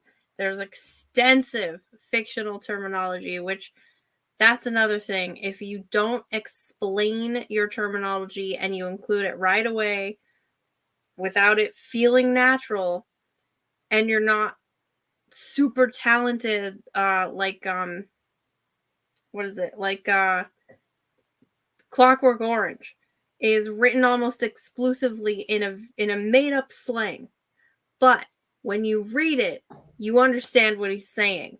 The thing is, almost nobody can do that, so don't even try to do that. It's just, unless you are a freaking genius, like from Clockwork Orange, you just can't do that. Or me in my chapter on Evzek, you just can't do that. I like how you slipped that in there. Yeah. Yeah, and there's concepts, and it's very daunting, and it overshadows the narrative quite a bit. Yeah, and Takame is agreeing with me, of course. Anthony Burgess was a linguist, exactly. Unless you are basically a linguist, you just can't do that, because you just don't understand how language works and how the mind like conforms to it. So, have you heard of there's this Italian song that was written by this man because he said if any song sounds like English, it doesn't matter if it's gibberish, Italians will like it anyway just because it sounds like it's English. Have you heard that? It's a great song because it sounds like it's English, but it's total gibberish. It means nothing. Mm-hmm. I can't remember what it's called. Italian. Huh. Why would Italians like it just because it's English? Oh, it's called Presen Colin Sinyan in the Condesol. Yeah, that does kind of break my brain. It's like, have you seen, there are videos on YouTube of like people speaking faux English to kind of show us English speakers what English sounds like to non-English speakers. Like the weirdest fucking shit. You better look it up on YouTube. It's weird. Yeah, I'll send you Presen Colin Sinyan in the Kilisol, and because I don't want to play it because I don't want to get you struck if it's a copyright thing, but you're going to be fascinated. It's totally insane. I should have shown it to you earlier because you and I are both pretty obsessed with languages as well. Runs with scissors. It's Ali Sanguis. It's like right there on the stream thing at Ali Sanguis right there. Oh, Dean's played it on his. Yeah, but Dean, you've played all sorts of stuff on your channel that gets other people struck, and I don't want to be responsible for that. Yeah, I just want to take the risk. I'll just send it to you, Renie. Okay. It's okay. So it's like a whole song of lorem ipsum. Yes, exactly. Almost exactly. I love that you know that too. Oh my god. Lorem ipsum dollar set. Of course, I had to learn typeface. I freaking in art love school. you. You're awesome. All right. Good examples of the exact right world building, and if you disagree with me, you're wrong. So, and here's Mole from Wind in the Willows again. I really love Wind in the Willows. The Hunger Games by Suzanne Collins. It has a culture with not intricate social dynamics, but it has rules and a lot of wealth and decadence, and it's all balanced by the pacing. So even though technically it's YA, and YA has its own like stigma about it where people are like, oh, YA, like it's actually done very well, and part of it is because it's told through the eyes of the protagonist. You find things out as she does. Gnomsky hates the Hunger Games movies. I love the Hunger Games. I'm actually quite obsessed with Hunger Games. I constantly am rereading all the books. Then there's Ender's Game by Orson Scott Card. I think you said you've read that, right? Yeah. Yeah. Okay. Ender's Game is a whole series as well. But just the first book itself even builds on a very believable future society and the interstellar setting that in the future Ender and Simon and stuff, they all continue being in that world. because it focuses very heavily on characters and the central conflict. It's not told first person, but it focuses a lot on what is going on in these poor kids' heads. And even in the adults, in some pieces, it goes into what the adults are doing and how they're thinking, and all of that comes together in a very interesting way. And you figure out, like, oh, this space station, where all these kids are, has its own hierarchy, and you find out about it as he finds out about it, and and you get invested emotionally in this world, because Ender is such a sweet kid, but he's forced to do things that a kid should not have to do, especially that young. People are not liking Hunger Games. That's fine. You can be wrong. I never read the book, so I wouldn't know. For Ender's Game, I think another useful point for world building is Ender's Game, having characters that don't know everything about their own world and need things explained to them is a really good way to have world building explained to the reader naturally. So that's part of the reason why I put in some younger characters into my own work. Not the entire reason. It was also better for the story, but it turned out useful. And if that fits your story, then that would be useful. It doesn't have to be a younger character. It could be an outsider or something. But even if not, there are ways to explain the world through the character's thoughts and stuff, have it happen naturally instead of just being an information dump. One line from the Ender's Game book, I only read the one book, but I don't know why. But this one line really stuck with me because I know this book was written in like the 70s or something. It was written forever ago. Yeah. But he's describing all this technology that is like, even now, it's like, yeah, this could totally be possible, but it's because he doesn't go into detail, because it's a sci-fi book that's actually not about the technology. It's about the characters. And I just remember, so Ender is in, there are all these ultra intelligent kids are up in a space station, and they're being trained, and they're being like just out, like basically mentally tortured into being warriors and killers, and then everything is like, just the technology is described very ambiguously, and Ender is made to play these games on, basically now we think it's like a tablet, but tablets didn't exist in the 70s. All I remember is Card used this word like his desk or his desktop, and it was just he was doing this exercise, playing this game that they made him play on a desktop, and that's all the description was. And I was like, that was like a lesson in storytelling that stuck with me, because that was timeless. It worked. It wasn't over explaining, and it got the point across. I was like, I don't even know. This was like 15 years ago when I read this, and that was great. So there you go. Sometimes all you need to do is keep it simple.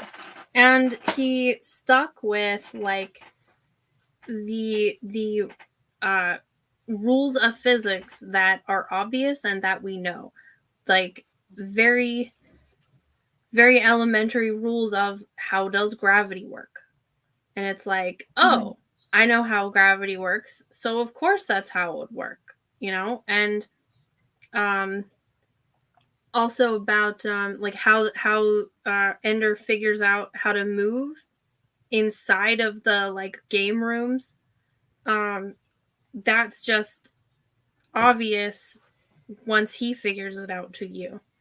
And people are saying Harry Potter is not good. I agree. Harry Potter is not written well. But the world building, very specifically, is very rich, very immersive, very creative. It's huge. I mean, it's so immersive that like 2 generations now of people are like married to it, like are ruined by it.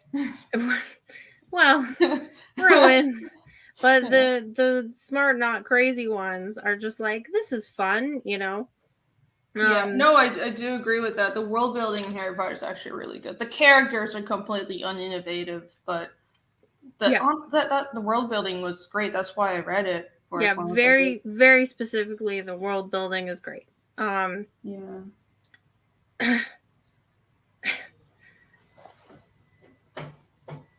Scott Carter borrowed a ton of his concepts from other writers, and I mean, with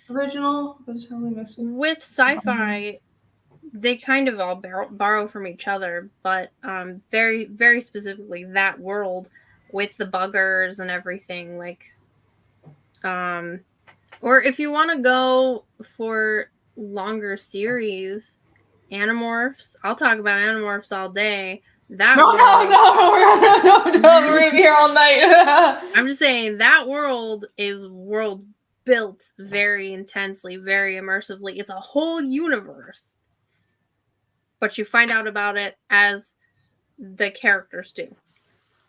Mm-hmm. Ragnar saying Narnia. I honestly don't think the world building in Chronicles of Narnia is very good.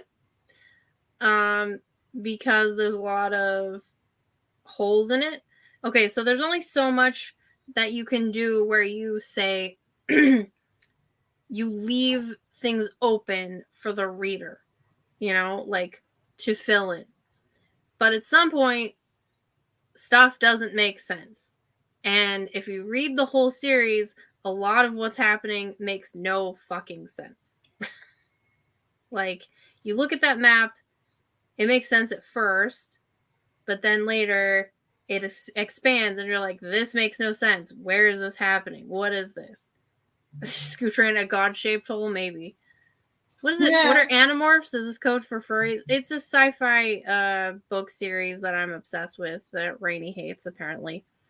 I don't hate it. It just didn't make a huge impression on me. But I did read a few of them in the same phase I was in as when I binged Goosebumps books. And I think every 90s, 2000s kid had that phase. Goosebumps doesn't really have world building the same way that Animorphs does. Or even, no, not really. I just always like creepy stuff. The fucking White Ranger says useless intellectual. They're not transforming furries. Stop it. I've done a video on Animorphs on my channel. If you want me to be more comprehensive about it, you can go watch that. All right, moving right along. Yeah. To some tips. There you go. Tips. Whee. Your turn. Oh, it's my turn. Okay. Tips. Serve the story and characters. Stay relevant. Pay attention to pacing. Focus on reader engagement. I'll stop hitting the table, turning my hand. Remain character-centric. Choose purposeful details. Keep consistent. And last but not least, trust in imagination and inference. That's the last point. Yeah, some person says tips, ignore reality. That's what I'm saying. Trust in imagination and inference. All of these things are very important. Somebody said they sent me the pictures. I'm going to go see. Yeah. I like that last point because that's essentially worded in a different way. That's a different way of saying trust your readers. And I think that is very much true. Renie. I think, what? He actually did it. Yeah, he said he did it in chat. There's 5,000 pictures. What? He took a lot of pictures. I will let the record show I did not either encourage or condone this, but it now exists. Have fun. Hold on. You madman. I have to save them because in my DMs I can't share it. Is Renie the only one drinking? I haven't been drinking for... Okay, so I did have a glass of wine, a very big glass of wine, and then I chugged some coffee. So that's the current state I'm in. This is honestly, that's the best state I've realized that I need to be in for streaming because I'm relaxed enough, but I'm also amped up as fuck, and I just don't give any shits because I've had all my uppers and all my downers, and it's really bad for my health, I'm sure, but it's great. And I needed that glass of wine because boy, has it been a week. It's been several weeks. I problem. Oh my god, these pictures are great. I'm speaking of pictures, can I show a couple of things? Yeah, while I do this, you absolutely can show stuff on your own channel, Renie. Oh, that's right. It is my channel. All right. Well, I don't need nobody's permission, girl. I mean, apparently you do, so you're welcome. No, I do what I want. Yeah, Renie does what she wants when I say she can. No, I don't. Fine, I won't show it. Aw, Ranie's in a bratty mood. Shut up. Ranie. There are things that I could say that I won't. What? What are the things you could say? I'm very confused. Cheers. What? What's that? Ellie is confusing me. That's kind of normal. Here. I'm easily confused though, so that's okay. That's normal. Look! Thank you, everybody. People actually went and took pictures of their fiendish books with their weapons. You guys are great. Kick ass. Yay! That is awesome. And there's an axe. I need to go get an axe. I'm a failure. I don't have an axe. I do have a machete. I showed my Gladius machete, but I don't have an axe. I do have like 5 hammers, so I guess that counts. Can I get some cool points for having a shit ton of hammers for no fucking reason? Also, thank you, Vaughn. Very much appreciate this. I'll have to take pictures of my fiendish books too. Oh, what you and I talked about. I'm gonna send you that money for the thing you and I talked about a long time ago. Cool. Okay. All right. All right. We'll talk more about it later. You forgot. It's fine. Share it. Look. What? Oh no. Oh my god! Holy shit, you actually did it. That is such a cool... You really do look like Wada. Look at that. That's so cool. Oh my god! Can I be your best friend? Can I visit? I want to go visit Wada. That's awesome. I want to go to New Zealand. Oh my god. I guess to prove that he did it. I don't know. That's great. I love the behold. Behold. Well done. Well done. Oh, that's crazy. Oh my god. Oh my god. Well, I clearly disavow all of this, but I'm glad you had your fun. This is very very very bold. Runs with scissors. Very bold. That is a cool ass troll. Oh my god! Read it too. The troll. Holy shit! Oh no! Oh no! I like the little face. I disavow all of this. That's Renie's soul right now. That's my soul all the time. She's like, oh no, I do not disavow. This is great. No, well done. I can't believe you live right there. That's awesome. This is the best. I didn't know they had. They probably have like a whole ass factory, like a whole campus, right? They must have so many divisions for different kinds of prop making. Oh my gosh. That is cool. Thank you, Runs with Scissors, for your boldness. Runs with Scissors, the real goat. Oh dear. Oh dear.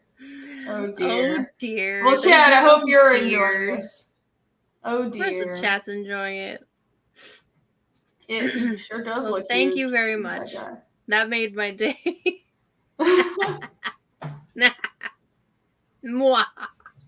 Good job. Renie's terrified, and I'm just like, this is the best day of my life. Am I terrified? I don't know. You seem a little nervous. Of what? Just suck down that wine, right? You'll forget. Well, I mean, I do need more wine. Because, boy, is there a lot of shit to deal with. But anyways. Thank you, Runs with Scissors. I smiled so hard that my mouth started hurting. All right. Well done. Conclusion. Finding the sweet spot. Oh, you didn't. Oh.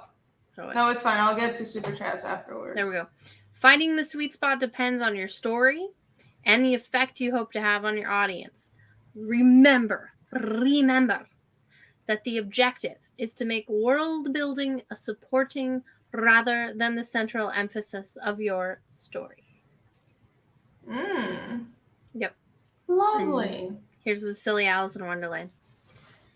I like this. I like the presentation and all the art, and it was really nice, and it's all animated and stuff. Thank you, and have fun. Yeah. Little cake that says "eat me," little thing that says "drink me." Fun. Aw, adorable. Kitty. You're welcome. I don't know why they mixed Alice in Wonderland with Wind in the Willows, but that's how it crumbled. So, in conclusion, don't write like Malin and create good content that people will enjoy and want to read over and over again. Nice. Thank you, John. All right, go through your frickin' super chats. Oh boy. Spicy. Togame says spicy meatball. On that note, also, relatedly, please don't mistake my sarcasm for nervousness. Sometimes I'm just being sarcastic. That's true. Sometimes she is. Diplomatic. Yes. That's true. I am being sarcastic. A lot. Especially today. Very occasionally, she will be on offense. Very, very, very occasionally. Yeah. Read them super chats. I'm a very nice person. Relatedly, Vaughn. Yes. Relatedly, that's a word. Mr. Burger for 5, thank you so much. Good to see you, Irene. Thank goodness John Malin's eyebrows kept you safe during your vacation. Praise John Malin's eyebrows. Thank you for the super chat. I guess, Mr. Burger, if we're all about religious freedom here. You may pray to whatever eyebrows you wish. Oh, yeah, that's I guess, did we cover this? I thought that was a good question. How to avoid too much exposition? Yeah. Do you want to cover that? You just introduce it as you go. Like, that might be... We could do a whole thing on dialogue, because a good way to balance exposition is by making sure that your dialogue does not contain things that your characters would already know. For example, a big thing that movies do is they'll say, oh, this thing is happening. And they'll be like, what thing? And they're like, oh, you remember the thing that we did yesterday that we do every day. Like, where the character tells you, but they're telling someone else, but they put remember at the beginning of it as an excuse to dump some exposition. Don't do that. The best way to do it is to have it told through an experience that's happening at the time. You can do a memory, but that would be my best advice just off the cuff. Have everything told through an experience that's occurring at the time. Yeah. Does that make sense? Nice. Yeah, no, that does make sense. Okay. Yeah, have whatever is, everything relates to the moment, and if it isn't something that would naturally be said, then that's over explaining. Yeah, and a good way to check if your dialogue is good is if you read it out loud and it sounds natural according to your character, obviously, but if it just sounds natural, like, because no one speaks in a way that doesn't flow. You know, no one's stumbling over words. It's not hard to say things. Unless they're, like, mental in some way, which is an exception. Yeah, don't forget the moment. Dialogue. Yeah. Never have a character that knows too much or that reveals that they know too much anyway.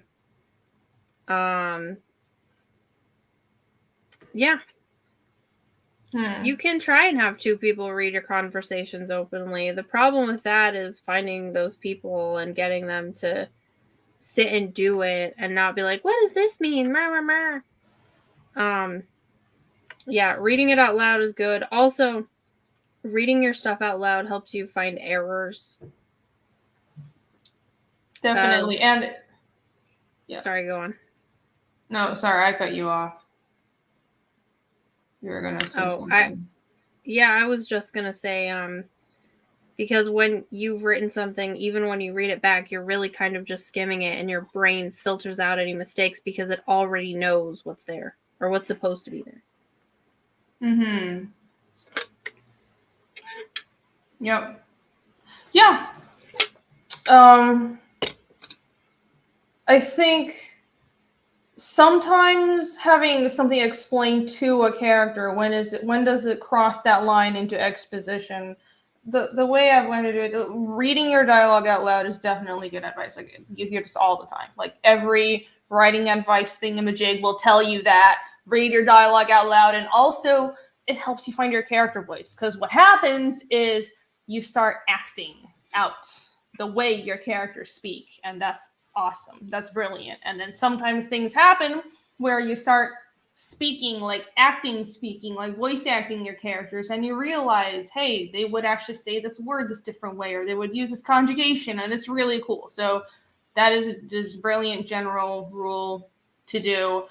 But I think that's also a good way to get a feel for how much exposition is too much. Like, what I've realized when I have a lot of information to explain, even in the story, to a character that doesn't know it, it's like, if this was realistically speaking, it would go on forever, but then the readers would be bored, because you can't, even though in the world, realistically speaking, if I'm explaining this like really intricate world building thing to a character in the world, it makes sense, but it would still be boring. So just summarize the basics, and then the rest can be extrapolated through inference later on. I think that's also a good way to think about it. Does that make sense? Yep. Did I make any sense at all? Cool. You did. Awesome. All right. I understood you. I'm glad. That's all that matters. Thinky Face with their awesome icon. Thank you so much for Canadian too. My is that a butt? Pic is beautiful. Yes, that is a wrinkly butt. Okay. Thank you. Just making sure. This has some good comments, and I mean, I'm not trying to torture the rest of the chat by having that butt on there all the damn time, but, listen, Stinky Face has some good comments, so I'm not going to ignore them. Thank you for the Canadian too. My profile picture is beautiful. I admit it. I do. It's beautiful. Thank you. Thank you for the Marxist $2. Oh no. And there you go. I think I've got all the super chats. Muchas gracias, mi amigos. You guys are the best. And if anyone wants the link to the presentation to review it later, because people have asked before, I will share it in the chat right now, so you can go view it later. Yeah, that's right. I was just thinking of that. I was thinking maybe we should put the presentations we make for the show up for everyone, because I actually saved a few presentations from this show and from the block, because they're useful. Yeah, I enjoy them. And people have asked for ones that I made, so I'll send them out again. That's fine. Cool. There you go. There's the link. Yay! All right. Let's promote a couple things, shall we? Let's talk about talk about some stuff. What Talk are we about promoting? a couple of thingamajigs. Well, I have a live campaign currently going on that I kind of been neglecting. My apologies. Yes, I do. I think I backed it. That's true. Did you? Thank you. I backed the black one. Because remember I told you I wanted all to be, yeah. Yay! So I have all of them planned. Like I actually did sketches for those all a couple months ago, and it's like okay, I'll scroll down. So Phoenix Chapter 2.5, Survivor. This was the first standalone supplemental. It's kind of a supplemental, but the standalone one-shot story to the Phoenix series. It occurs before the start of the series, mostly as a flashback to Casimir's past, and we find out what happens to him after the destruction of his hometown, how he survived after the death of his family, how he was taken in by this wild feral hunter, but a bunch of other crazy stuff happens, and we get to see how he met a couple of the other characters in the main series. You see Ragna and maybe young Iskall as well. It's a very interesting story, and it'll add to your understanding of the main books. That's what these 0.5 chapters are. Some people were a little confused over the numbering system, but that's essentially what it is. The 0.5 chapters, I have a bunch of them planned from now on. Usually between the main books, I'll have a 0.5 chapter. And this book is 25 pages. The 0.5 chapters are usually 25 to 30 pages. That's my plan. The main books are way bigger. The Fiendish main books are like 50 to 70, 80 pages. Book 1 was 55. Book 2 was almost 70 pages. And book 3 will probably be longer. These are big books. They're essentially trade paperbacks. They're not even like, these are not floppies. But 2.5 and the 0.5 books are more akin to floppies, but they're big floppies, 20 to 25 to 30 pages. But there's a lot of content that is in this.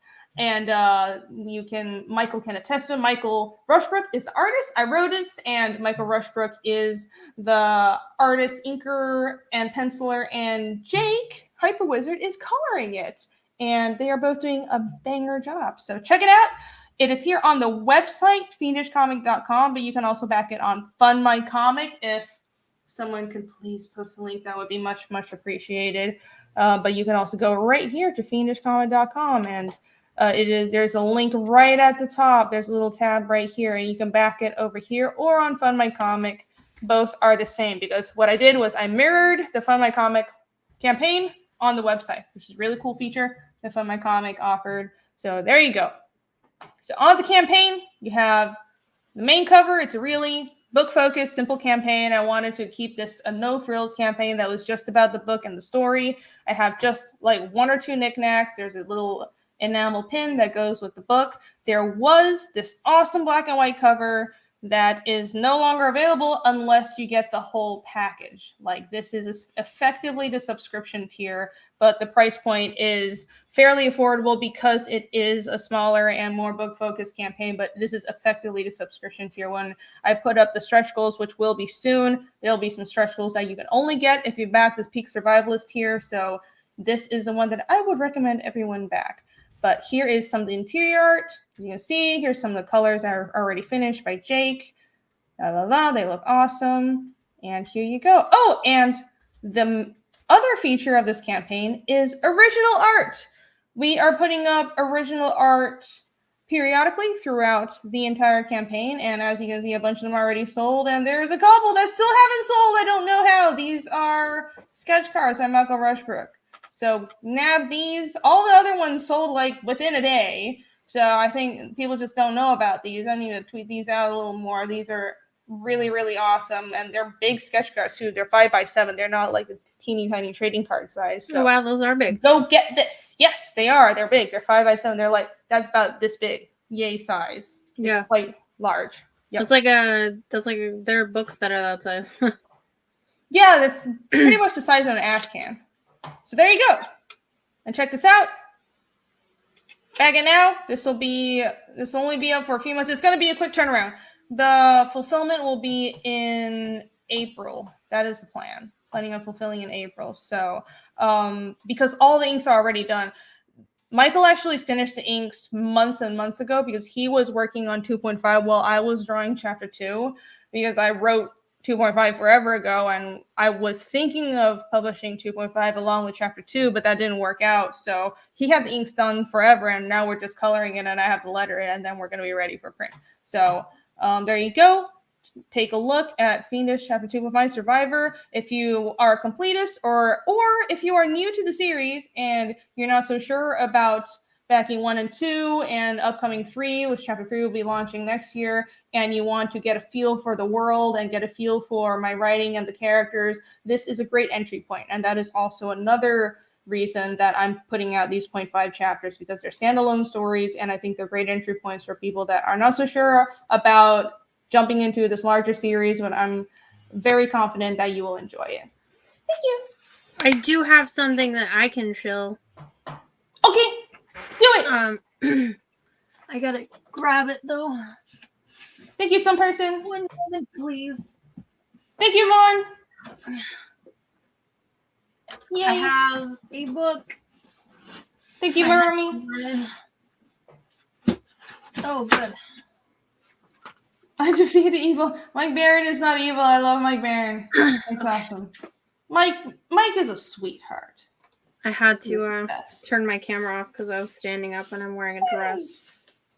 Vaughn, have you read this? Well, I'm not going to send this to you now, unless you want to proofread it. So... You want to be spoiled? Before Renie gets too famous for all of us. I would never be too famous for all of you. I got the crotch picks runs with scissors, but I didn't show them.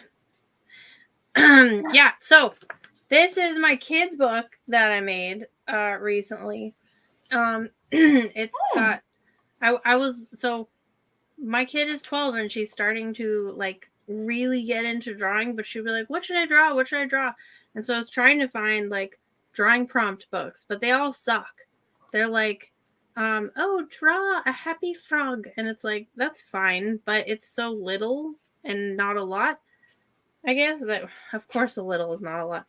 But anyway, yeah, so I just put together this drawing prompt book that has these like rhyming drawing prompts and then a whole page, and it like has a whole bunch of details that they can add. Okay, this one would be for you, Renie. So I said, draw a T-Rex with googly eyes and a toothy grin, wearing a party hat, ready to join the fun within. Color a Brachiosaurus with a long, stretchy neck, reaching for bananas. Oh, what a wacky trek. Sketch a Triceratops with a rainbow-spiked crest, dancing and prancing, always the happiest guest.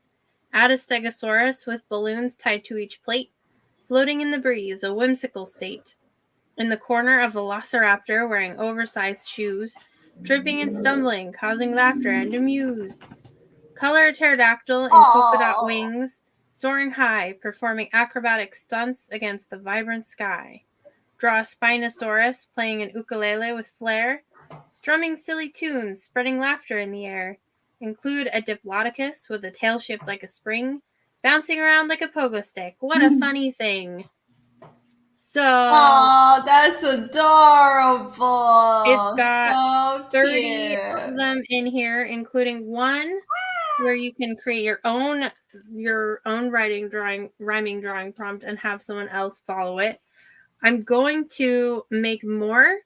This one has a whole bunch of them. It's got like North Pole, gardens, a concert, a haunted house, a superhero, a circus, a zoo, aliens.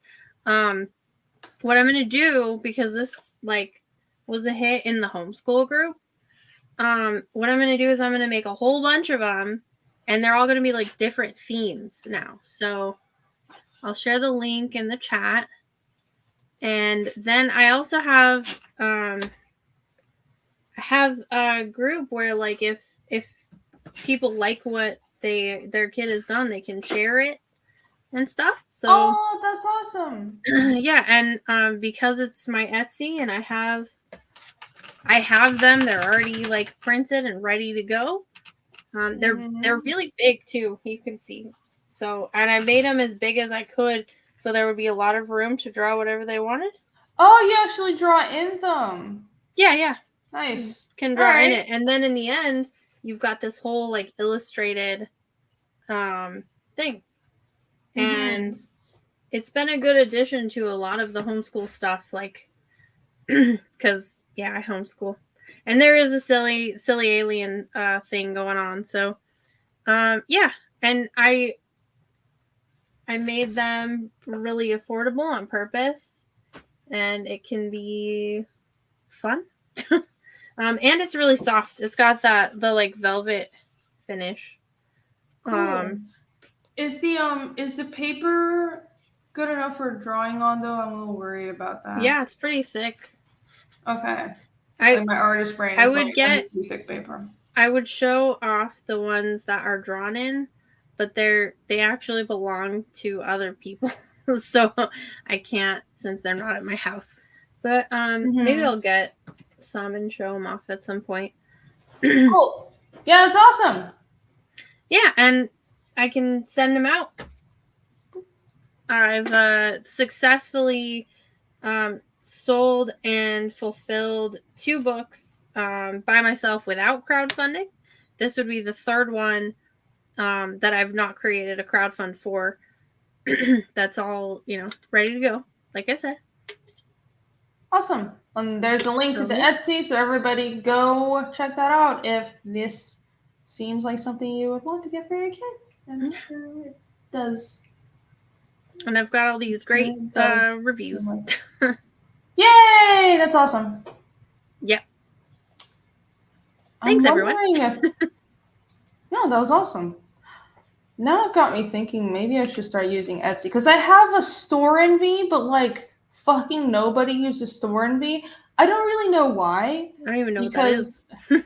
It's an online shop just like Etsy, but I chose store envy because there is no listing fee. I don't pay to list things. I only pay when I sell. And I was like, oh yeah, this is the future. And then everybody's like eBay and Etsy, and I'm like, but why? I think it's just because they're the most popular. I'm gonna look into store envy now. I didn't even know that was a thing.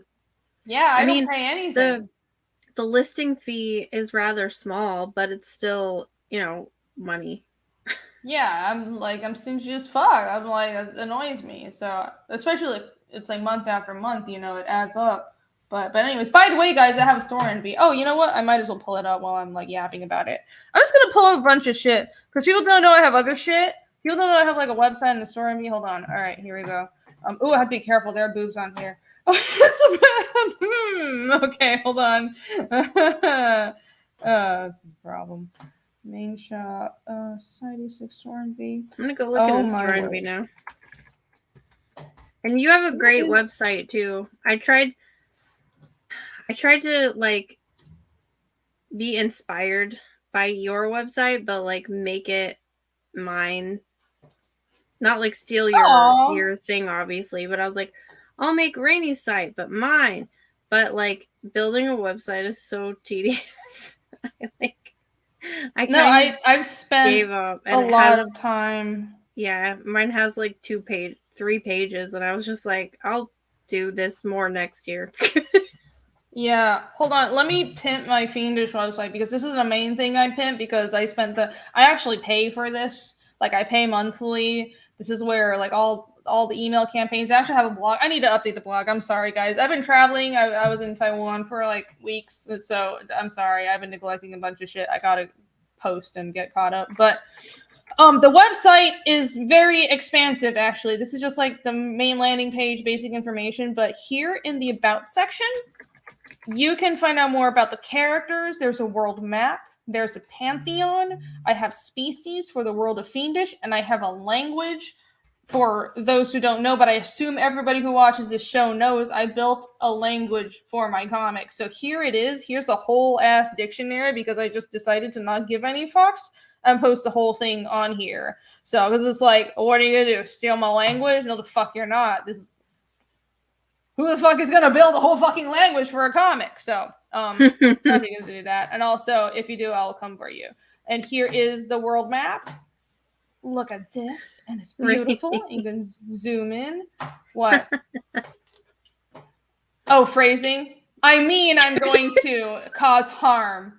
God damn it, ALI. God damn it.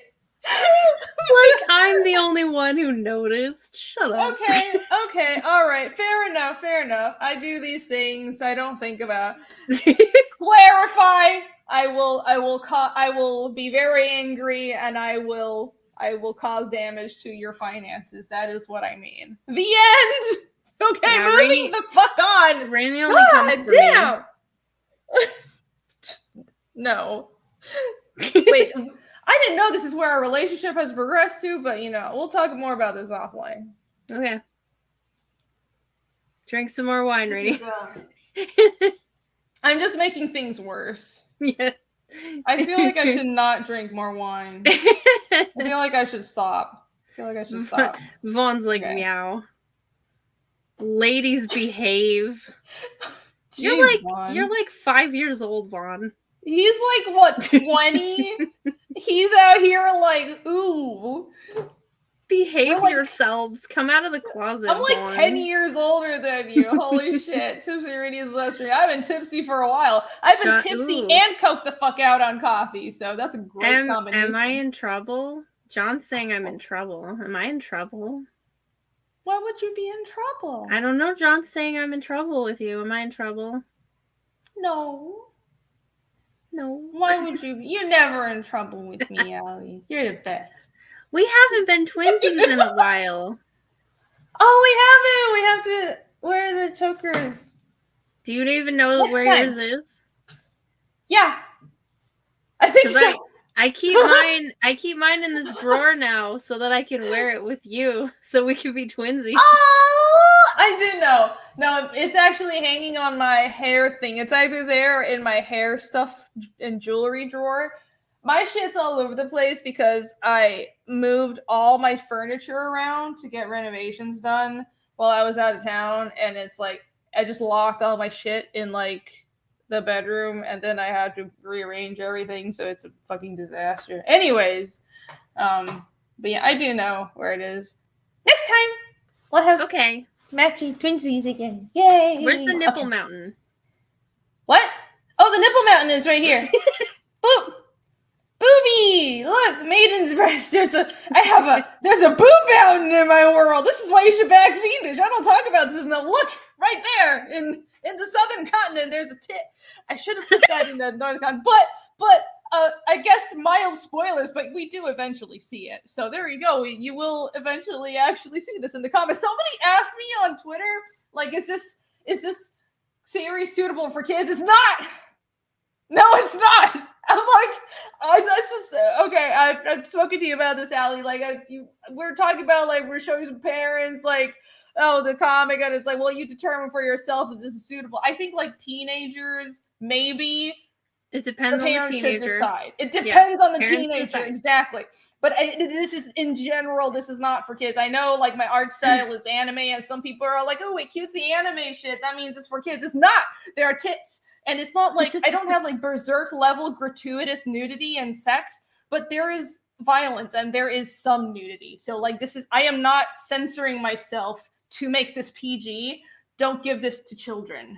Yeah, okay. And that was why I asked when you talked to the Girl Scouts so that I could make sure the girls tell their parents, okay, can you look at whatever it is before I go become a fan of this person?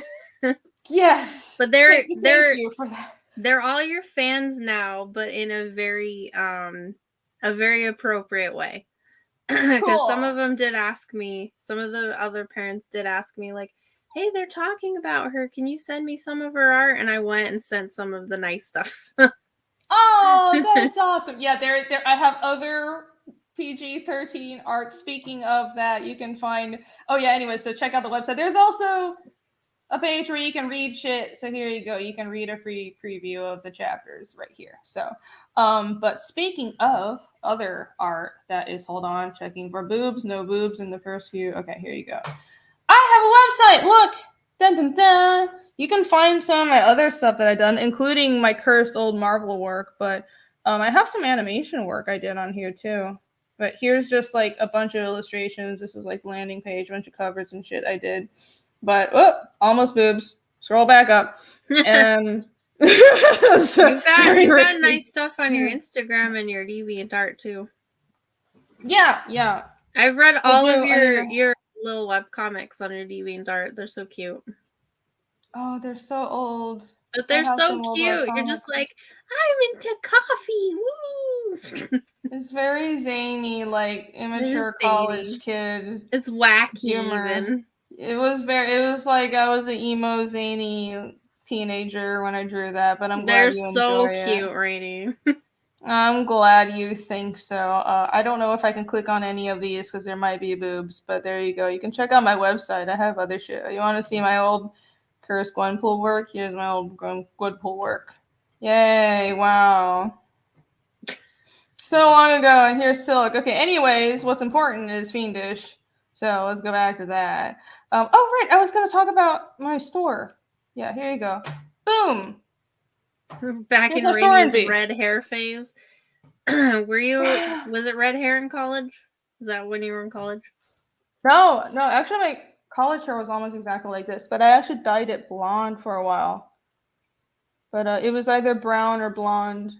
I didn't have the short red hair until I moved to Austin. John says, Fiendish 3, there will be boobs. Will there be boobs in Fiendish 3? I mean, I should say yes, because that'll sell books. There might be. I mean, Fiendish 3 is going to be... Oh, my God. I can't wait. You guys don't understand. Why do comics take so long to draw? This is killing me! And you know what? I'm excited to get to every book, but Fiendish 3 is going to end on a huge reveal, and I can't wait to show the character development through it. I've been thumbnailing it, and oh, by the way, you guys want to? It's not spoilery, but because it's like chicken scratch. Here's some of my chapter 3 thumbnails. Look at how tiny. This is how I thumbnail, and like here's some more. I think I showed these pages before, but here's like a couple of like crazy pages of doodles, and these are my thumbnails. This is how I start my layouts for my comics. But I've been like writing notes, refining all the character interactions. It's great. Chapter 4 is gonna be like the real fucking killer. It's awesome, but it'll be like 4 years from now before I can draw it. This shit. Oh, this is gonna drive me insane, guys. If I ever end up in an asylum, it's because comics take so long to draw. And this is just holding all this stuff to myself is going to make me bash my head against the wall. Anyways, check out my store. This is my store envy. I have apparel and I have some Fiendish stuff. I have some prints. Nobody really orders stuff from here, but I do have some stuff on here. I have woodworking. I do woodworking. Did you know that? Mostly just like wood burning, but I can like make little items, but mostly all the stuff on here is wood burning. All this shit is sold out, but you can. I've got some of mine on there too. Yeah, you can all this is sold out, but you can commission me. Feel free to commission me. And I do actually do leather working. This kind of stuff, I made that bag. That's not just me like pyrography burning onto the bag. I made the bag. So I can actually make simple leather work, bags and purses and shit. And this here, I made this as well. This is a wallet that I made. This sold at auction, so this is not available anymore. Well, there you go. So yeah, commission me. Thank you. That would be great because I would love to be able to live just on freelancing for various reasons. Thank you, everybody. Now she's in her robot voice. She's ready. She's done. I'm done because I'm thinking of depressing things. There you go. I could tell you my joke again. The one you told at the beginning? Yeah. You're like, please don't, Ali. Okay, wait. I mean, okay. if you want to, knock. Go away. Okay. That was just big old bitch. Who's there? What? Who's there? I'll say who? Yeah, they do. What? I will say what? Who? Huh? I will say who. Owls? Owls? Oh, owls! Okay. okay, I get it. Oh, It's the funniest joke I've ever heard.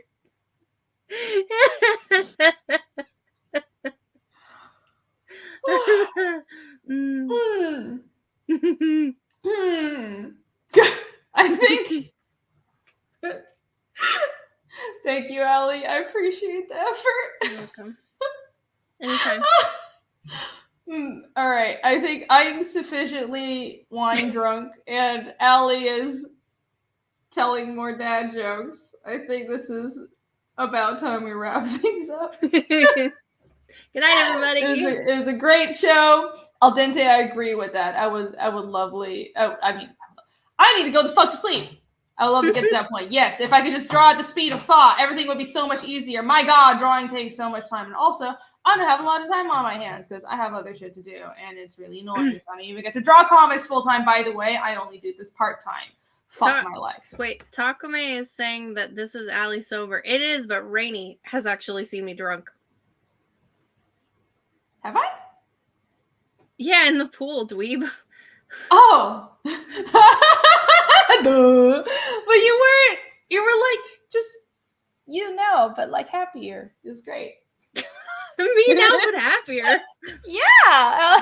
Drunk Ellie was like happy and it was great. It was adorable. Was I? Maybe I was also pretty drunk. We were drunk in a pool, which is probably not a good idea. You weren't paying much attention to me. What? Yes, I was. No, because you were drunk, so you weren't paying much attention to anything. I was too busy spilling beer in the pool. We got these like round little cutesy, like really small beer bottles. They were glass. They weren't like cans. And I brought one in the pool and I was trying to make it. Oh my God, something like that. It wasn't the exact same one, but I was. Yes, it was. This was saved from that night. One? Yeah. Oh wow. I saved it from that night.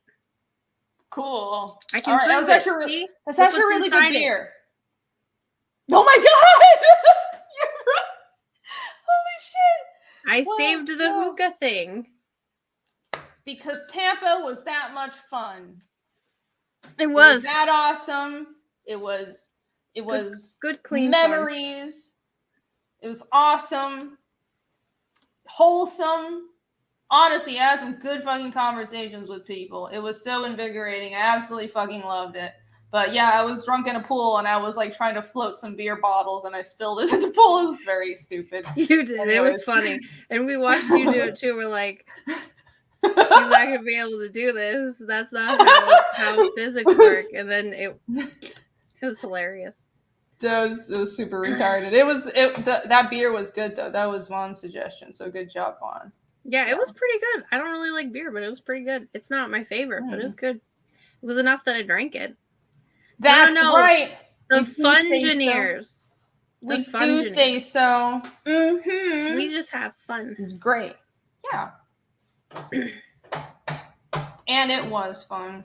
All right. I will actually end this now because I'm going to go finish my bottle of wine. And night, everybody. I say I'm going to sleep, but I'm not going to. It's not going to happen. So thank you everyone for being here. You guys are awesome. Love you. I'm going to try and do a member stream. I know I owe a member stream. I am the worst, but I actually cleared my schedule for most of the weekend. So that'll happen, and I'll do all my blog updates and everything. I get everybody up to speed. So just keep an eye out for that. Thank you all for your patience.